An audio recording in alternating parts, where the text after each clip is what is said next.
अर्थसंकल्पाचा आजचा मोठा दिवस आहे आणि आपल्यासोबत आहेत खुद्द अर्थमंत्री सुधीर मुनगंटीवार आपल्यासोबत आहेत आणि त्यांचा परिवार आपल्यासोबत आहे। आज आपण त्यांच्यासोबत गप्पा करणार आहोत। भाऊ, आज तुम्ही अर्थसंकल्प मांडणार आहेत। जवळपास 14 कोटी जनतेचं लक्ष या अर्थसंकल्पावर लागलेलं आहे। आम्हाला जाणून घ्यायचं आणि जनतेला पण जाणून घ्यायचं आहे की आता सध्या अर्थमंत्र्याच्या मनात काय चाललेलं आहे।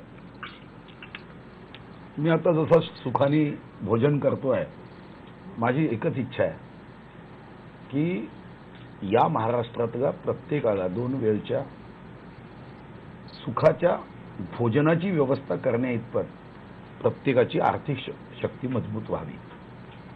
शेतकरी अडचणीत आहे। आज अपुरा पाऊस, मग गारपीट, अचानक पाऊस, अवकाळी पाऊस, अजून या राज्यामध्ये 3 कोटी लोक असे आहेत ज्यांना 12 रुपयाच्या वरती खर्च करता येत नाही। रोजगाराचे विषय, महिलांच्या आर्थिक स्वातंत्र्याचे विषय, अशा अनेक विषय आहेत। मला माहित आहे की या अर्थसंकल्पामध्ये एका क्षणात सर्व बदलणार नाही, पण एक नक्की आहे की या अर्थसंकल्पात मी विषमता मुक्तीचं पहिलं पाऊल टाकेल। छत्रपती शिवाजी महाराजांचं स्वप्न साकार करणारं हे पहिलं पाऊल असेल। शक्तीने मांडतोय, हा अर्थसंकल्प मी मांडतोय असं नाही। हा अर्थसंकल्प मी जनतेकडून सूचना घेतल्या, त्या सूचना घेऊन ज्या योग्य आहे त्याची अंमलबजावणी करण्याचा या अर्थसंकल्पात प्रयत्न केला। 138 दिवस झाले आहे। 11,97,00,000 लोकांचं स्वप्न पूर्ण करण्यासाठी कालावधी लागेल।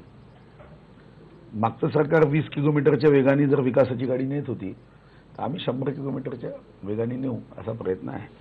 वहिनी, भाऊंचं जरी हे पहिलं अर्थसंकल्प पहिलं बजेट असेल तरी गेल्या 23 वर्षापासून तुम्ही घराचं बजेट एकदम सक्सेसफुली मांडतायत। एक गृहिणी म्हणून, सामान्य गृहिणी म्हणून आणि अर्थमंत्र्यांच्या पत्नी म्हणून तुम्हाला या बजेटकडनं काय अपेक्षा आहे? महाराष्ट्राची जशी तिजोरीची कंडिशन आहे तशीच अर्थमंत्र्यांच्या तिजोरीची ही कंडिशन आहे। खणखणाटच आहे। ठराविकच रक्कम असल्यामुळे मला ज्या काही मूलभूत गरजा आहेत त्याला प्राधान्य देऊन, त्या दरवर्षी जे काय माझं प्राधान्य देऊन मला त्या गरजा अर्थसंकल्पामध्ये, बजेटमध्ये मला त्या घ्याव्या लागतात।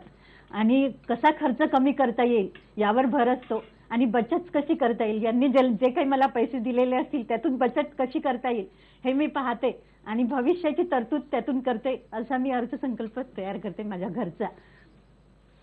भाऊ, मला एक सांगा की 23 जवळपास तिजोरीत खडखडाट आहे। वहिनींनी पण आता मला सांगितलं घरच्या पण तिजोरीत खडखडाट आहे, राज्याच्या तिजोरीत खडखडाट आहे। डोक्यावरती, आपल्या डोक्यावरती जवळपास 3 लाख कोटीचं कर्ज आहे। या सगळ्या अनेक आव्हानं आपल्याकडे आहे। हे सगळं तुम्ही अर्थसंकल्पामध्ये आव्हान पूर्ण कराल, पण मला एक सांगा, तुम्ही तसंही फार कमी झोपता, कमी वेळ झोपता। अर्थसंकल्प मांडल्यानंतर तरी तुम्ही आज सुखाची झोप घेऊ शकणार आहात का? असं आहे की आता संकल्प पूर्तीपर्यंत, संकल्प सिद्ध होईपर्यंत आवश्यक तेवढी झोप घेतली पाहिजे। महाराष्ट्रामध्ये खूप समस्या आहे। हे सरकार आम्ही मंत्री व्हावोत म्हणून परिवर्तित झाली नाही। आमच्या आता सत्ता आम्ही मंत्री व्हावं म्हणून दिलं नाही, तर आम्हाला जो अधिकार दिला त्या अधिकारात सर्वसामान्य व्यक्तीच्या जीवनामध्ये काही परिवर्तन व्हावं, ही मोठी जबाबदारी आहे। लोकांनी काय आमच्या घरावर मोर्चे काढून तुम्ही मंत्री व्हा अशा मागण्या केल्या नव्हत्या। आम्ही लोकांना सांगितलं की आम्ही मंत्री म्हणून तुमची सेवा करण्यासाठी कटिबद्ध आहोत। परिवर्तन करण्याचा आमचा संकल्प आहे। राज्याला प्रगतीच्या दिशेवर नेण्यासाठी आम्ही पूर्ण शक्तीने प्रयत्न करू। मग तो प्रयत्न आम्हाला करावा लागेल। त्यासाठी मग जी काही झोप जेवढी आवश्यक आहे तेवढी घेऊ। हो, मला एक सांगा की तुम्ही यावेळी अर्थसंकल्प मांडण्याच्या अगोदर अनेक सूचना सर्वसामान्य लोकांना या अर्थसंकल्पात तुम्ही सहभागी करून घेतलं होतं। अनेक सूचना व्हॉट्सअपच्या माध्यमातून म्हणा किंवा एक तुम्ही पेटी सुद्धा तिथे, सूचनांची पेटी सुद्धा तुम्ही तिथे टाकली होती, बॉक्स टाकला होता। अनेक कल्पना आल्या असतील तुम्हाला सर्वसामान्य माणसांकडनं। त्याच्यातली कुठली अशी कल्पना तुम्हाला जी मनाला भावली, मनाला स्पर्श करून घेतली, अशी कुठली कल्पना तुम्ही आम्हाला सांगू शकाल का? कल्पना अनेक आहेत, पण एक व्यक्तीचं वाक्य मला खूप आवडलं आणि तेच माझ्या अर्थसंकल्पाचा आधार आहे। उठ गरीबा जागा हो, विकासाचा धागा हो.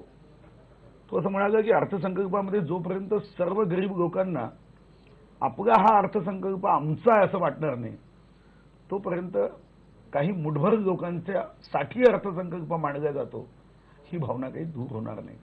आणि म्हणून गरिबांना लोकसहभागातून अनेक कार्यक्रमाची अंमलबजावणी करण्याचा मानस आहे. बघू पुढे काय होतं. आज जो त्यांनी अर्थसंकल्प मांडणार आहेत याच्यामध्ये जर महागाई आणि तुमच्या घराचं बजेट जर थोडं जरी कोलमडलं असं तुम्हाला वाटलं या अर्थसंकल्पामुळं, तर तुम्ही पुढे येऊन यावेळी कुठलीही येणं करता अर्थमंत्र्यावरती टीका पण प्रसंगी करणार आहात का? मला साहेबांचा ठाम विश्वास आहे की असं काही होणारच नाही आहे. आणि तसं झालं तर मी महिलांसाठी आणि सर्वांसाठी आवाज उठवेल. पण मला माहिती आहे सर्वांना अगदी समाधानकारक आहे आणि खूप जास्ती विचार करून त्यांनी हा अर्थसंकल्प बनवलेला आहे आणि सर्वांचं समाधान होईल. त्यामुळे असं काही करण्याची वेळ येईल असं मला नाही वाटत. तुम्हाला असं वाटत नाही? एक शेवटचा प्रश्न करतो भाऊ. तुम्ही अर्थसंकल्प मांडतायत त्यामुळे अर्थसंकल्पाचं जे भाषण असेल ते नीरस होणार नाही. त्याच्यामध्ये पूर्ण शेरो शायऱ्या असंख्य उदाहरणं असतील असं प्रत्येक अशी सर्वांना याची कल्पना पण आहे आणि आशा पण आहे. तर कुठल्या स्वरूपाचं हे सगळं तुम्ही मांडणी आखणी केलेली आहे या सगळ्या भाषणात? 2 वाजता बघायचं. तिजोरीत पैसे कमी आहे म्हणून शेर जास्त आहे.